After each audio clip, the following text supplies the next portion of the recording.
ராமதாஸ் இல்லாத பாமக, சசிகலா, ஓபிஎஸ் எதிர்க்கக்கூடிய அமமுக, அண்ணாமலை டார்மண்டா இருக்கக்கூடிய பாஜக, இதெல்லாம் தாண்டி வெளியில போன தேமுதிக. என்டிஏ பலமா இருக்கா சார்? சார் நான் தான் சொல்றேனே, என்டிஏயினுடைய பலம் என்பது திமுகவுக்கு எதிர்மறை கருத்து எந்த அளவுக்கு பலமாக இருக்கிறதோ, அதுதான் என்டிஏவினுடைய பலமாக மாறும். அதுவாது ஒலிக்குதா வலுவா? எனக்கு என்னவோ திமுகவுக்கு எதிரா இருக்க கருத்துக்கு பெரிய வலு இருக்கிறது. அத திமுகவே உணரவில்லை என்று தான் நான் நினைக்கிறேன். இல்ல அது என்டிஏ வலுவா செய்தான்னு நினைக்கிறேன். நிச்சயமா செய்வாங்க. ஏன்னா அவங்க செய்வாங்கன்னு நீங்க ஃபியூச்சர் டென்ஸ்ல சொல்றீங்க. ஏன்னா நான் வந்து செய்வாங்கன்னு இந்த எலெக்ஷன்ல தான். எலெக்ஷன் இஸ் நீங்க ரவுண்ட் தி அதான் கார்னர். சொன்னேனே, இந்த கூட்டணியை வைத்து மாத்திரம் இந்த தேர்தலில் இப்படி நடக்கும் என்று சொல்ல முடியாது. ஒரு திமுக எதிர்ப்பு வலுவா இருக்கு. அது என்டிஏவை கரை சேர்த்துரும்னு கருதுறீங்க. அதை என்டிஏ எந்த அளவுக்கு அதை வெளிப்படுத்த போகிறாங்க, அதை வச்சு திமுகவை கார்னர் பண்ண போகிறாங்க அப்படிங்கிறது தான் என்டிஏனுடைய வலு எப்படி சோ ஃபார் அதை செஞ்சிருக்காங்க எஃபெக்டிவான்னு பார்க்குறீங்களா? இன்றைக்கு வந்து என்டிஏ அப்படிங்கிறது ஷேப் ஆயிட்டு இருக்கு. இது முழுவாக ஒரு உருவம் எடுத்ததுன்னு சொல்ல முடியாது. இன்னமும் கூட பிளேயர்ஸ் வர வாய்ப்பு இருக்கா? பிளேயர்ஸ் இல்லை, இவங்க வந்து எப்படி இவங்களுடைய வியூகத்தை ஒருமுகமாக்க போகிறாங்க அப்படிங்கிறது இன்னும் தெரியல. அது தெரிஞ்சு அதுக்கு என்ன இம்பேக்ட் ஜனங்களோட வருது அப்படிங்கிறத பார்க்கணும். பை நவ் அந்த நரேட்டிவ் செட் ஆயிருக்கு வேண்டாமா? நெரேட்டிவ் இந்த எலெக்ஷனில் செட் ஆகிறது கேம்பெயின் ஆரம்பிக்கும் போது தான். நீ கேம்பெயினே ஆரம்பிக்கலையே. That is true. அதனால் கேம்பெயின் ஆரம்பிக்கும் போது தான் தெரியும். அது வரைக்கும் தெரியாது. அது வரைக்கும் கூட்டணி தலைவர் அது இது மாதிரி போயின்னு இருக்குமே தவிர, இந்த கேம்பெயின் அது எழுச்சி பெறும்பொழுது அப்போ ஜனங்களுடைய எதிரொலி எப்படி இருக்குங்கிறத பார்த்து தான் முடிவு பண்ணணுமே தவிர, இப்போ இந்த சமயத்தில் இதுதான் நடக்கும் என்று சொல்ல முடியாது.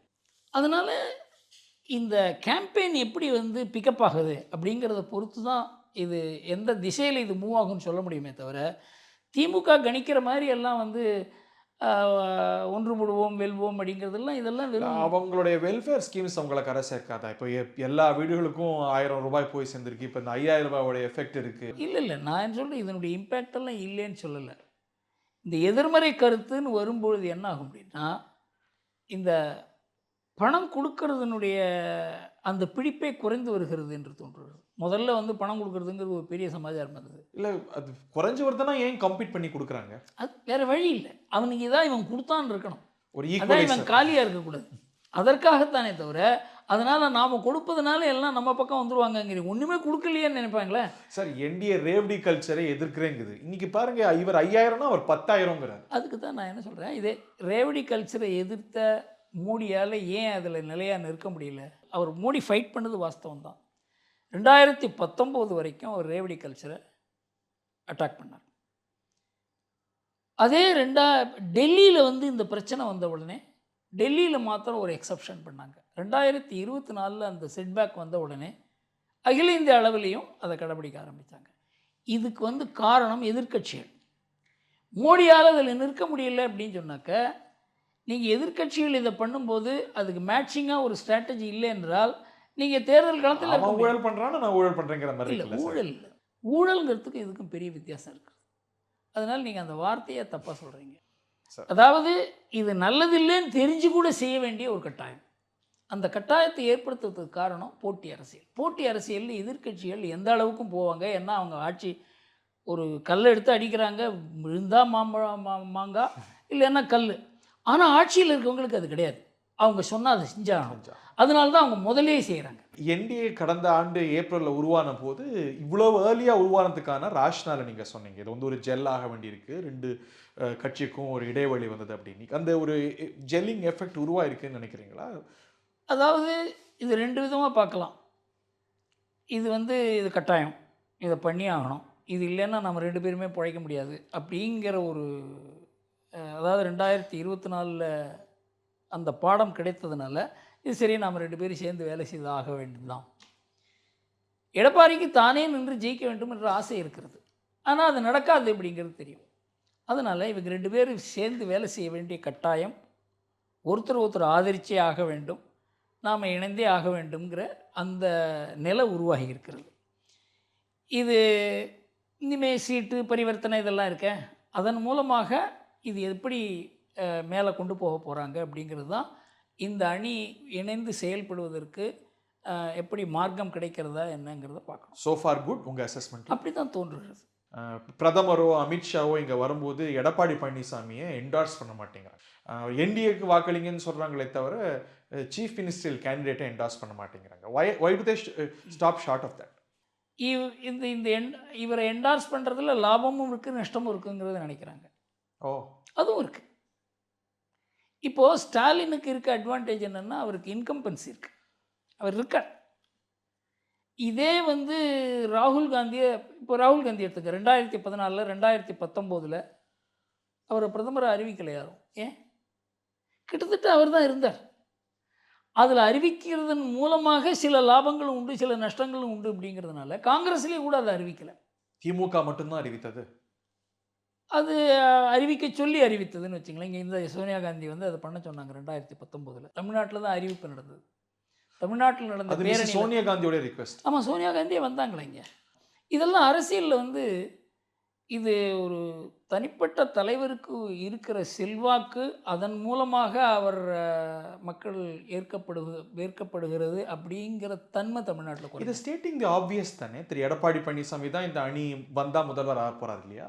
அதை சொல்வதில் என்ன தயக்கம்? அதில் என்னென்னா 2 பேருக்கும் இவர் வந்து அதிமுக தான் தனித்து ஆட்சி அப்படின்னு சொல்கிறார் இல்லையா, அதுலேயே ஒரு கேள்விக்குறி இருக்கிறது.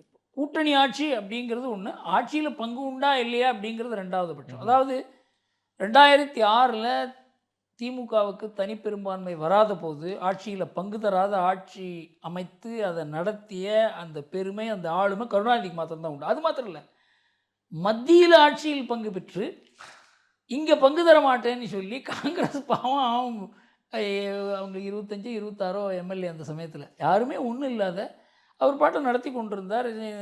இது பெரும்பான்மையற்ற அரசு, மைனாரிட்டி அரசுலாம் ஜெயலலிதா சொன்னாங்க. ஆனால் அந்த திறமை இன்னைக்கு ஸ்டாலினுக்கோ எடப்பாடிக்கோ கிடையாது. இன்றைக்கு இதே நிலைமை ஏற்பட்டதுன்னு வச்சுங்க, அது திமுகவுக்கு தனி பெரும்பான்மை வரலைன்னு வச்சுங்க, ஆட்சியில் பங்கு தர மாட்டேன்னு சொல்கிற அளவுக்கு அவருக்கு அந்த ஆளுமை கிடையாது. கருணாநிதிக்கு எந்த அளவுக்கு கருணாநிதி, இன்னொன்று என்னவென்றால் கருணாநிதிக்கு சென்ட்ரல் ஒரு ஹோல்டு இருந்தது, இப்போ அதுவும் கிடையாது அவருக்கு. அதனால் தமிழ்நாட்டினுடைய அரசியல் வந்து போகிற திசையில் பார்த்தால் எந்த கட்சிக்குமே மெஜாரிட்டி வராத ஒரு சிச்சுவேஷன் கூட இருக்குது. அதாவது எந்த பிரதான கட்சிக்கும் அதிமுகவுக்கோ திமுகவுக்கோ வராது இருக்கிறதுக்கு வாய்ப்பு இருக்குது. ஸோ 2026 கோயலிஷன் கவர்மெண்ட் இன்னவிட்டபிள்னு நீங்கள் கருதுறீங்களா? வாய்ப்பு இருக்குது. இன்னவிட்டபிள் அப்படிங்கிறத விட அந்த திசையில் நாம் போய்கொண்டிருக்கோம்னு தோன்றும். கூட்டணி ஆட்சி 2026 ஒரு ரியாலிட்டி ஆகலாம். தமிழ்நாடு அந்த 2 தரப்புமே ரொம்ப ஸ்ட்ராங்காக ரெசிஸ்ட் பண்ணுறாங்க. ஏன்னா அது காரணம் அது ஹிஸ்டாரிக்கல் பேக்கேஜ். கூட்டணின்னு சொன்னாலே நம்ம கட்சிக்கு பலவீனம் வந்து விடுமோங்கிறதுனால அவங்க பண்ணுறது சரிதான். ஸ்டாலினோ எடப்பாடியோ அந்த ஸ்டாண்ட் எடுக்கிறது தான் கரெக்ட் அவங்கள பொறுத்த வரைக்கும். ஆனால் அது எந்த அளவுக்கு அது ப்ராக்டிக்கல் அப்படின்னு பார்த்தோம்னாக்க அதன் பேரில் ஒரு கேள்விக்குறி இருக்கிறது என்று தான் தோன்றுது. எந்த மாதிரி திசையை நாம் போய்கொண்டிருக்கிறோம் என்றால் இதில் வந்து கூட்டணி ஆட்சி அமைவதற்கு வாய்ப்பு இருக்கிறது. அப்போ அந்த சமயத்தில் வந்து ஆட்சியில் பங்கு தர மாட்டேன்னு யாரும் சொல்ல முடியாது. அதிமுகவும் சொல்ல முடியாது, திமுகவும் சொல்ல முடியாது. நல்லதா சார் கூட்டணி ஆட்சி? கூட்டணி ஆட்சி நல்லதா கெட்டதா அப்படிங்கிறத விட தமிழகத்துக்கு கூட்டணி ஆட்சி இருக்கிறது நல்லது என்று தோன்றுகிறது. ஏன்னா இந்த 2 கட்சியும் இவங்க இந்த ஒரு 60 வருஷத்தில் தமிழ்நாட்டில் பண்ண ஊழல்கள்லாம் இருக்க, அதை வந்து மறுபடியும் இந்த எந்த கட்சிக்கு கொடுத்தாலும் இதுதான் நடக்கும். ஒரு செக் அண்ட் பேலன்ஸா இருக்கும். கூடலாக இருக்கும், ஒன்று குறைச்சலாக இருக்கும். இப்போது ஒரு கூட்டணி ஆட்சி அப்படின்னு வரும்பொழுது அந்தந்த கட்சிக்கு இவனால் நமக்கு கெட்ட பேர் வரும் அப்படிங்கிறது. இப்போ இவர் பேசினார், அவர் இந்த டாகூர், மாணிக் தாகூர். ஆமாம், உங்களுக்காக நாங்கள் பழியேற்றோம், அதுக்காக எங்களுக்கு கூலி கொடுங்கன்னு கேட்டார் அவர். கொஞ்சம் சீட்டு கூட கொடுங்கன்னு கேட்டார் அவர். அப்போது கூட்டணி ஆட்சியில் இருக்கும்பொழுது இந்த டைனமிக்ஸ் மாறும். அப்போ அவங்களும் இருக்காங்க, நாம் பார்த்து பண்ணணும் அப்படிங்கிறது.